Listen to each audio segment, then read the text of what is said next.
Hello friends, कैसे हैं आप लोग। आशा करते हैं कि आप लोग अच्छे होंगे, स्वस्थ होंगे और अपनी पढ़ाई जम के कर रहे होंगे। तो अगर है आपका भी टारगेट बायोलॉजी में या जीव विज्ञान में 90 प्लस का, यानी आपको 30 नंबर तो इसमें प्रैक्टिकल से मिल जाता है, 70 नंबर का आपको क्वेश्चंस पेपर आता है सॉल्व करने के लिए। तो अगर आप भी चाहते हैं कि हाँ, इसमें हम 60 प्लस नंबर लाएं, 65 प्लस नंबर लाएं, और तो आपको ये जो एमसीक्यू क्वेश्चन प्रैक्टिस होती है वो तो करनी ही होगी, क्योंकि जो एमसीक्यू आता है वो भी बहुत महत्वपूर्ण रखता है। देखिए, कम नंबर है, लेकिन अगर आपका टारगेट बड़ा है तो यही कम नंबर आपके टारगेट को पूरा करते हैं। तो आइए, जो भी स्टूडेंट है जिनका 90 प्लस टारगेट है, और जो हमारे स्टूडेंट्स हैं थोड़े, मान लीजिए वीक, क्योंकि हर प्रकार के स्टूडेंट है वो चाहते हैं किसी तरह पास हो जाए, तो ये छोटे छोटे नंबर ही उनको पास करा सकते हैं। तो देखिए, क्योंकि हर जगह नंबर कटते हैं, आप एमसीक्यू अगर सही लिखते हो तो आपको पूरे नंबर दिए जाते हैं। तो अगर आपको करना है एमसीक्यू पूरे सही, तो आपको उसके पहले करनी होगी महातोड़ प्रैक्टिस। तो आज हम पूरे 30 क्वेश्चंस की यहाँ पे, जो कि बहुत महत्वपूर्ण है, प्रीवियस ईयर क्वेश्चंस भी हैं कुछ इसमें से, उसकी हम करेंगे यहाँ पे प्रैक्टिस, कि हम इन सारे क्वेश्चंस को देख लें, ताकि एक बार हम क्वेश्चंस को देखे रहेंगे तो हमारे एग्जाम में जो आएगा हम उसे क्या कर लेंगे, क्लियर कर लेंगे। तो हम अपने एग्जाम में इस पूरे एमसीक्यू को क्या कर लेंगे, क्लियर आउट कर लेंगे।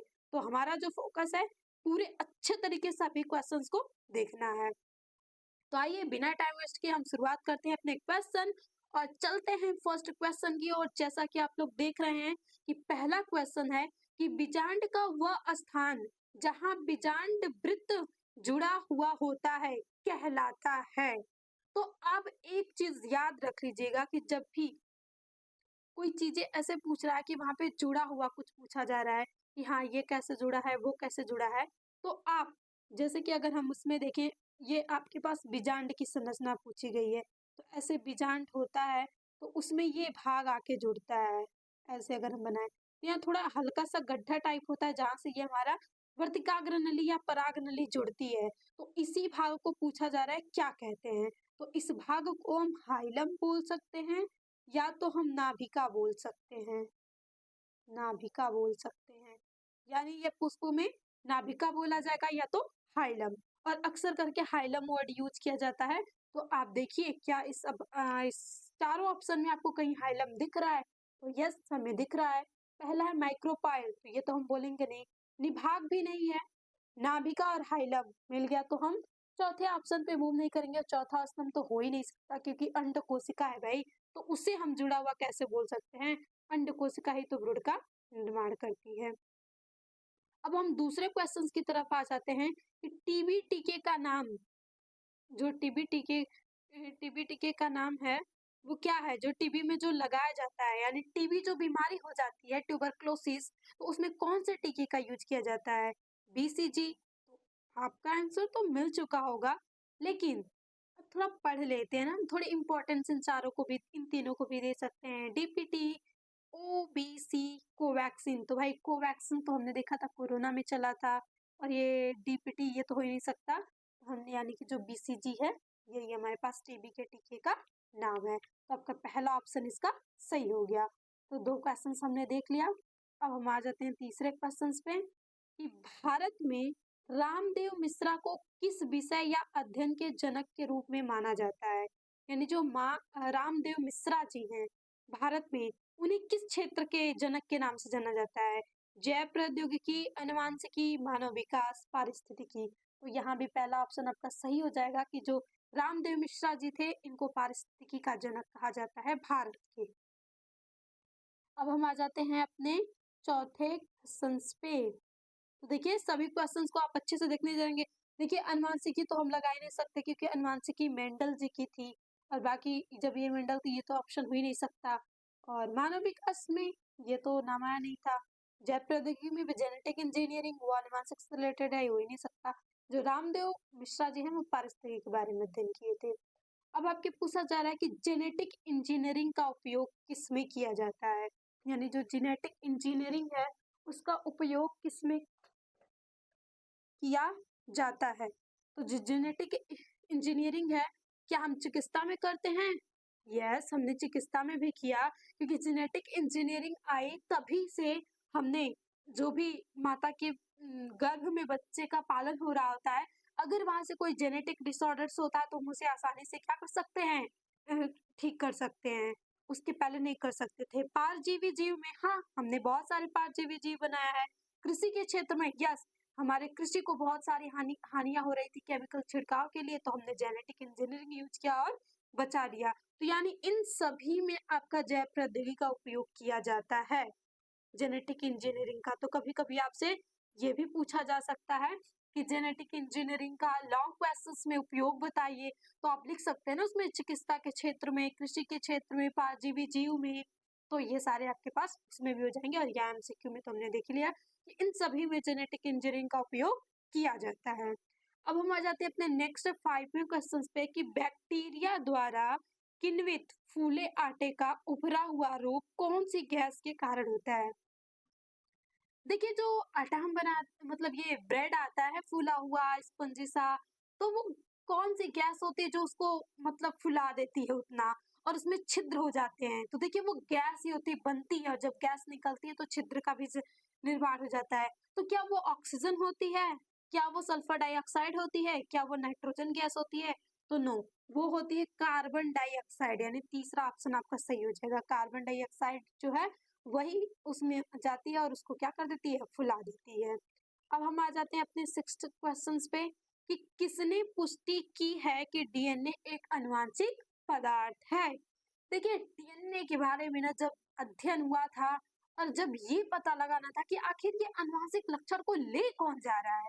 हम कहते हैं कि आनुवांशिक लक्षण एक पीढ़ी से दूसरे पीढ़ी में ट्रांसफर हो रहे हैं, यानी एक जनरेशन से दूसरी जनरेशन में वो जा रहे हैं, तो इनको ले कौन जा रहा है? तो इस पे बहुत सारे साइंटिस्टों ने अपने-अपने प्रयोग किए, अपने-अपने मत दिए, तो जो एकदम माना गया वो क्या मैथ्यू मेंशन और फ्रैंकलिन स्टाले? तो नहीं। वाटसन और क्रिक, अरे इन्होंने तो डबल मेडल दिया था। विडल और टेटम, ये तो नाम ही नहीं पढ़े हम इसमें। अल्फ्रेड हर्शे तथा मार्थे चेज, और हम पढ़ते भी हैं हर्शे तथा चेज का प्रयोग, और इन्होंने ही सिद्ध किया जो डीएनए ही है वही आनुवांशिक पदार्थ है। आरएनए नहीं है, प्रोटीन नहीं है, कार्बोहाइड्रेट नहीं है, क्योंकि इन्होंने अलग-अलग मतलब चीज़ों में डाल के देखा, लेकिन जो डीएनए वाला भाग था उसे कोई भी एंजाइम्स खत्म नहीं कर पाई, और जो डीएनए था वो एक पीढ़ी से दूसरे पीढ़ी तक हस्तांतरित हुआ, तभी उन्होंने बताया कि जो डीएनए है वही आनुवांशिक पदार्थ है। अब हम आ जाते हैं 7वें क्वेश्चन पे कि घास परिवार में बीज पत्र को क्या कहते हैं? यानी जो हम पढ़ते हैं एक बीजपत्री, द्विबीजपत्री, तो जो घास परिवार होता है उसमें हम बीज पत्र को क्या नाम देते हैं? प्रांकुलचोल, परिभुडपोष, प्रसुप्ति या प्रशल्क? तो वो प्रशल्क होता है, और कभी-कभी आप इसको स्केलेटम लेटम ये भी दिया हो, तो ये इसका इंग्लिश नाम है, और जो प्रशल्क है वो हिंदी नाम है, तो आप थोड़ा कंफ्यूज ना होंगे। स्केलेटम दिया रहेगा तो वही भी घास परिवार का जो बीज पत्र होता है उसे हम स्केलेटम बोलते हैं। अब हम आ जाते हैं 8वें क्वेश्चंस पे कि क्रोमोसोमीय विकार का उदाहरण है, यानी कौन सा इसमें विकार है जो क्रोमोसोम डिसऑर्डर्स है? टर्नर सिंड्रोम, तो ऑप्शंस तो मिल गया होगा मेरे बच्चों को एक ही पढ़ने से, लेकिन भाई हम सबको देते हैं इंपॉर्टेंस। हीमोफीलिया नो, उड़ानदता नो, फिनाइलकीटोरिया नो, तो जो टर्नर सिंड्रोम है, क्योंकि इसी में तो जो गुणसूत्र होते हैं इधर उधर होते हैं, टर्न कर जाते हैं, मतलब ये गुणसूत्र कम हो जाते हैं, तो उसमें टर्नर सिंड्रोम नाम की बीमारी हो जाती है, तो यानी यही क्रोमोसोमीय या गुणसूत्रीय विकार है। अब आपसे पूछा गया है, और देखिए इस क्वेश्चंस में आपको घुमाने की पूरी कोशिश की गई है कि मानव में गुणसूत्रों की संख्या होती है। हम पढ़ के जाते हैं 46 मेरे हमारे माइंड में 46 23 रहता है, लेकिन ओएमजी इसमें तो सारे 46 46 23 यानी 23। तो आपको थोड़ा सा यहाँ पर रुक के पढ़ना होगा कि यहाँ पे 46 जोड़ी लिखा है, यार ये तो हो नहीं सकता, 46 जोड़ी का कितना हो जाएगा? 23। तो 23 संख्या लिखा है, क्या 23 ही होता है? तो ये भी नहीं होगा। 8 तो हम ऐसे आंख बंद करके इसको निगलेक्ट कर देंगे, यानी 46 46 संख्या होती है गुणसूत्रों की संख्या। और उसके बाद अगर आपसे पेयर जोड़ी में पूछा जाए तो वो 23 जोड़े होते हैं, और 23 का दुगुना 46 होता है। तो यहाँ पे हमारे पूरे 9 क्वेश्चंस हुए। अब हम मूव करते हैं अपने 10वें क्वेश्चन पे। तो प्लीज आप अच्छे से सेशंस को देखते चलिए और बस हम क्वेश्चंस को अच्छे से प्रैक्टिस करेंगे ताकि हम अपने एग्जाम में अच्छे तरीके से नंबर ला सकें।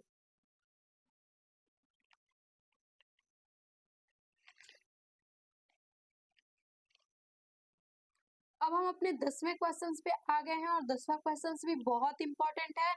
यहाँ से ये कई बार आपसे पूछा गया है, शायद आप लोग के एग्जाम में भी आ सके कि ओजोन परत का क्षय इनमें से किसके कारण होता है।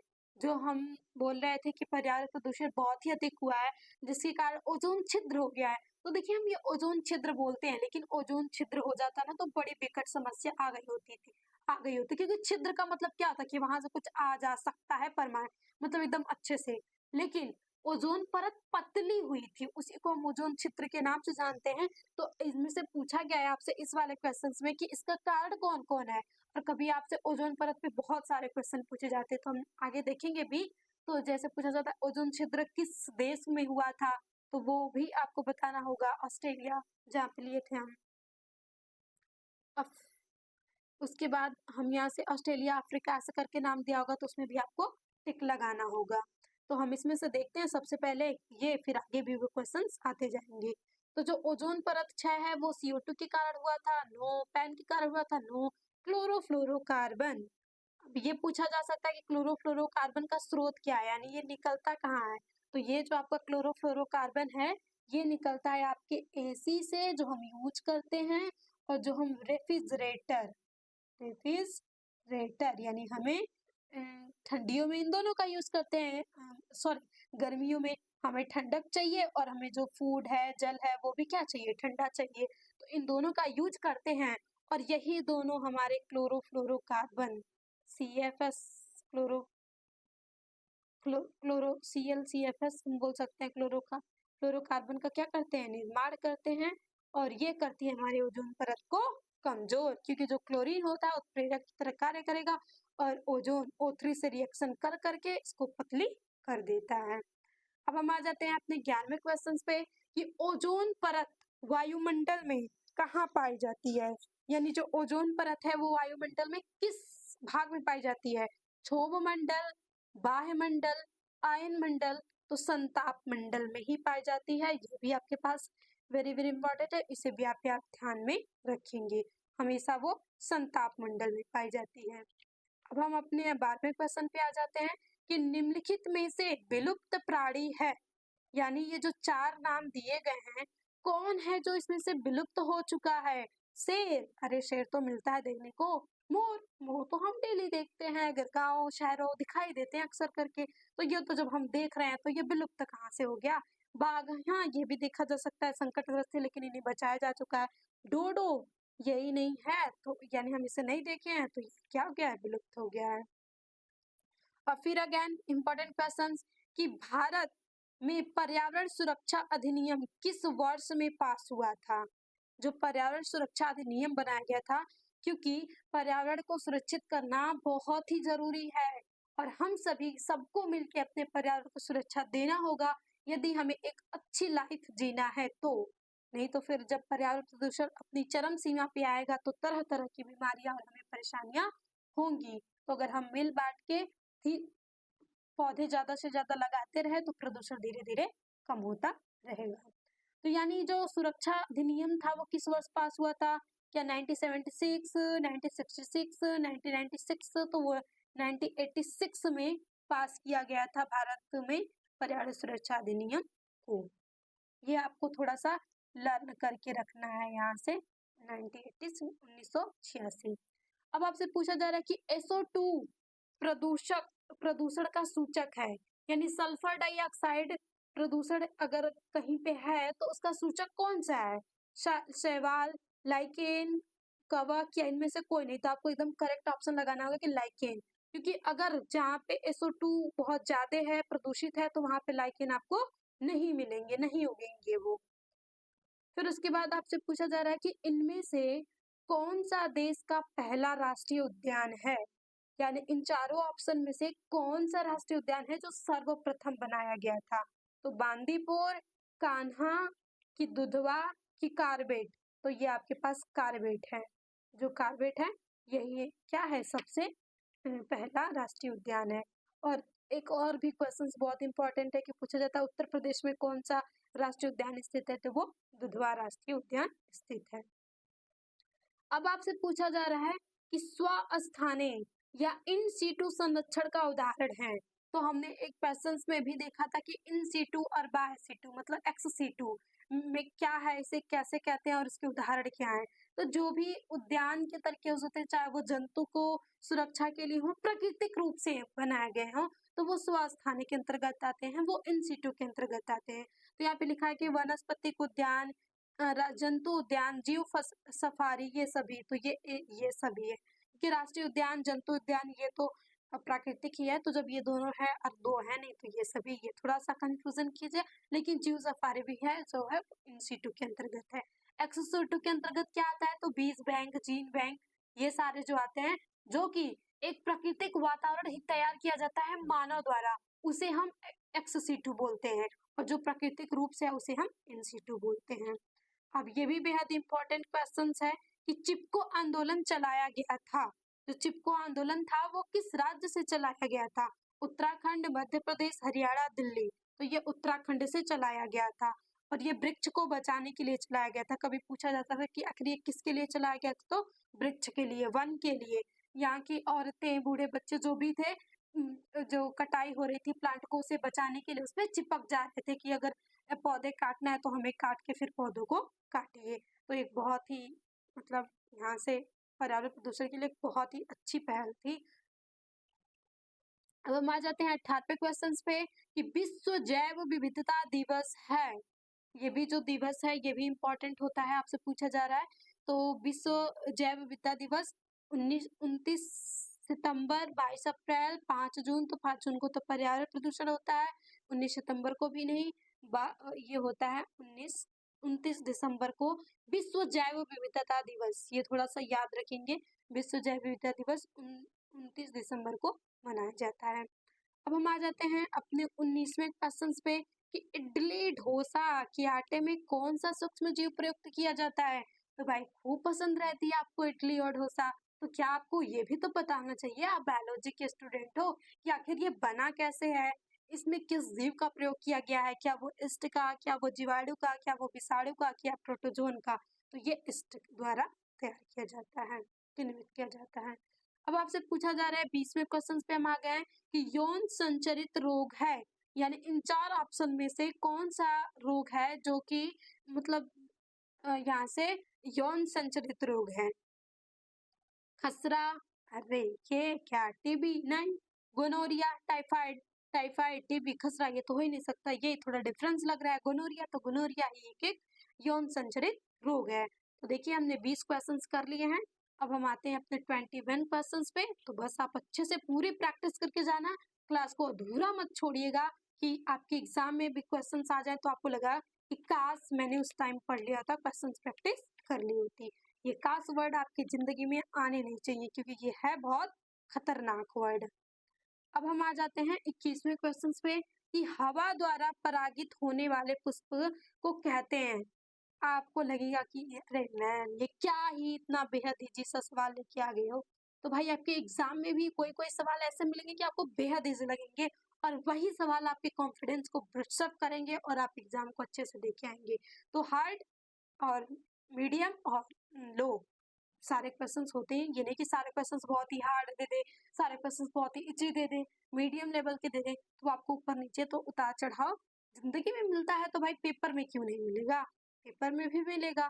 तो ये बहुत ही आसान है भाई, हवा द्वारा परागित हो रहा है तो हम वायु परागित खोजेंगे और हमें मिल गया दूसरा ऑप्शन, और हम टिक लगा और हम अपनी कॉपी में लिख के चले आएंगे।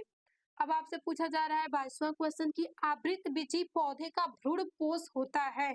ये बहुत इंपॉर्टेंट है। यहाँ से आपसे ये ना पूछ के पूछ देता कि भ्रूण पुष्प कैसा होता है, वो द्विगुणित होता है, बहुगुणित होता है, एकगुणित होता है कि त्रिगुणित होता है। तो भाई ये आपके पास त्रिगुणित होता है। त्रिगुणित का मतलब कि ये 3n होता है। इसमें जो केंद्रीय कोशिकाएं होती हैं, केंद्रीय कोशिकाएं और प्लस 1 यहाँ से नर युग्मक, ये मिलके आपके पास किसका निर्माण करते हैं, भ्रूण कोश का। तो जो केंद्रीय कोशिका होती है वो पहले से ही 2n होती है और एक n आ गया, तो जब ये तीनों मिलेंगे तो ये संलयन करेंगे तो 3-3 ये कितने हो जाएंगे, 2 और 1 3n, तो इसे हम बोलते हैं त्रिगुणित। तो ये होता है आपके पास आवृत पुष्प में। अब आप आ जाते हैं 23वें क्वेश्चन पे कि डेंगू बुखार का वाहक है। जो डेंगू बुखार है उसका वाहक कौन है? एडीज, क्यूलेक्स, एनाफ्लीज, इनमें से कोई नहीं। तो भाई एडीज है, पहला ऑप्शन हमें मिल गया। फिर भी हमने नाइंसाफी ना करते हुए क्वेश्चंस को क्या किया, पढ़ ही लिया। तो आपसे फिर अनुवांशिकता का एक क्वेश्चन पूछा जा रहा है कि अनुवांशिकता रूपांतरित पौधा है, यानी इनमें से कौन सा पौधा है जो अनुवांशिका यानी जेनेटिक इंजीनियरिंग द्वारा बनाया गया है? बीटी बैगन, बीटी कपास, गोल्डन राइस, ये सभी। अरे ये सभी बनाए गए थे आवश्यकता को देखते हुए, क्योंकि बैगन के पुष्प को और उसकी कली को खा जा रहे थे ये टिड्डे। अब उसे बचाना था तो हम कितने केमिकल्स का छिड़काव करें, हमारे पर्यावरण प्रदूषित हो रहे थे। तो इसीलिए बीटी का मतलब होता है बैसिलस thuringiensis, इस नाम के जीवाणु को डाल दिया गया बैगन और कपास में, जिसके कारण जैसे ही उसको खाते थे उनके लार ग्रंथियों से एक टॉक्सिक का सिक्रेशन होता था और वो एक अबिस का रूप ले लेती थी और ये क्या हो जाते थे, मर जाते थे। तो भाई अब जब मरना है तो वो उसे खाएंगे क्यों?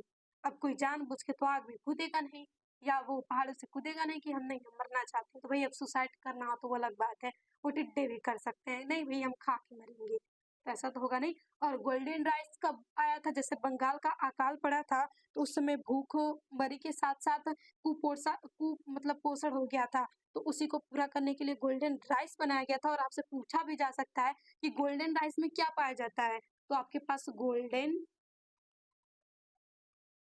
राइस में कौन सा प्रोटीन मतलब वो पाया जाता है, पोषक तत्व, तो वो पाया जाता है विटामिन ए। तो यानी यहाँ से बनाने के बाद आपकी भूख भी शांत हुई और यहाँ से पोषण भी मिला, पोषण भी मिला गोल्डन राइस से। अब हम आ जाते हैं अपने 25वें क्वेश्चन पे कि निम्नलिखित में से विषाणु जनित रोग है? पोलियो, गोनोरिया, वर्णांधता, टर्नर सिंड्रोम। इन दोनों को तो कट आउट कर देंगे, गोनोरिया भी नहीं है क्योंकि ये जीवाणु द्वारा आता है। जो पोलियो है वही हमारे पास हो जाएगा विषाणु जनित। अब हम आ जाते हैं मंजिल की बहुत करीब है 26वें क्वेश्चन पे। 26वां क्वेश्चन बेहद ही इजी मिलने वाला है यदि आपको थोड़ा सा साइंटिफिक नेम पता हो तो, क्योंकि थोड़ा सा यहाँ से ट्रिकी कर दिया गया क्वेश्चंस को कि मेंडल ने कौन से पौधे का प्रयोग किया था। तो मटर तो हम पढ़ के गए हैं भाई, इसमें से मटर तो मिल ही नहीं रहा है, ये तो ऑप्शन गलत दिया गया है। तो भाई ये नाम कुछ अलग दिख रहा है, यानी मटर का नाम कुछ अलग होगा। सीसर एरिटीनस तो ये चने का, ओरिजा सैटिवा धान को, ट्रिटिकम एसिटिवम गेहूं को, पाइसम सैटिवम मटर को, यानी ये ऑप्शन हमारा सही हो जाएगा। तो थोड़ा सा ट्रिकी था भाई, यहाँ से क्वेश्चंस घुमा दिए गए हैं आपके लिए। अब यहाँ से हम 27वां क्वेश्चन देखते हैं कि निम्नलिखित में से कौन सा एक आभासी फल है? हम पढ़ते ना आभासी फल, तो आभासी फल में होता क्या भाई, हम किसे कहते हैं? तो जो आभासी फल होते हैं, आभासी फल, इसमें होता क्या है, जो पुष्पासन होता है, पुष्पासन, यही किसमें कन्वर्ट हो जाता है, फल में। इसीलिए इसे हम आभासी फल कहते हैं, क्योंकि इसमें भ्रूणकोश फल का कोई भी भाग फल में नहीं परिवर्तित होता है।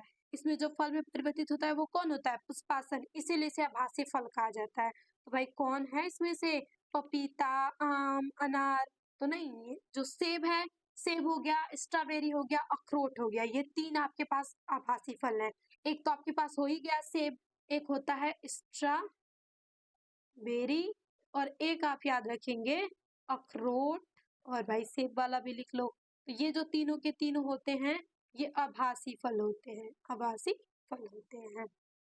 अब हम 28वें क्वेश्चन पे आ जाते हैं कि घड़ियाल पुनर्वास केंद्र कुकराल स्थित है, यानी जो घड़ियाल पुनर्वास केंद्र कुकराल स्थित है वो कहाँ पे है? प्रयागराज में, लखनऊ में, बनारस में, कि गोरखपुर में? तो ये है आपके पास लखनऊ में।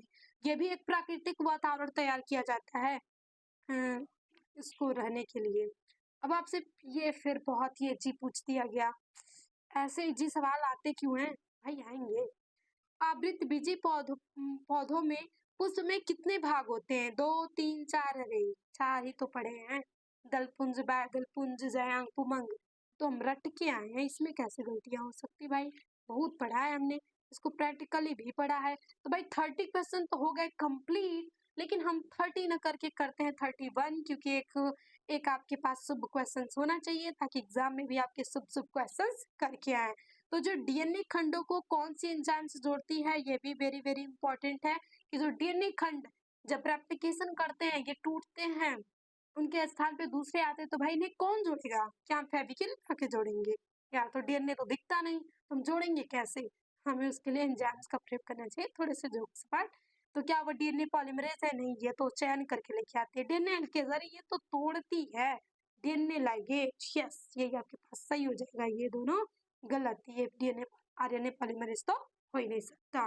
तो ये हो गए आपके पूरे 31 क्वेश्चंस कंप्लीट। और आपको कैसा लगा, कितने क्वेश्चंस आपको आ रहे थे, प्लीज कमेंट बॉक्स में जरूर लिखिएगा कि 31 में से कितने क्वेश्चन जो तो आपसे खुद हो पाए। तो अगर आपको सेशन अच्छा लगा हो तो प्लीज अपने दोस्तों को भी कीजिएगा शेयर, और चैनल पे नए हैं तो प्लीज सब्सक्राइब करके बेल आइकन को दबा लीजिएगा, क्योंकि बोर्ड एग्जाम तक हर सब्जेक्ट के साथ हम रहने वाले हैं आपके साथ, और बहुत ही अच्छे तरीके से तैयारी कराई जाएगी। तो बस अब मेहनत से पढ़ते रहिए और अपने एग्जाम में फोड़ के आइए। तो अगेन थैंक यू, मिलते हैं नेक्स्ट सेशन में। Always be happy and be positive.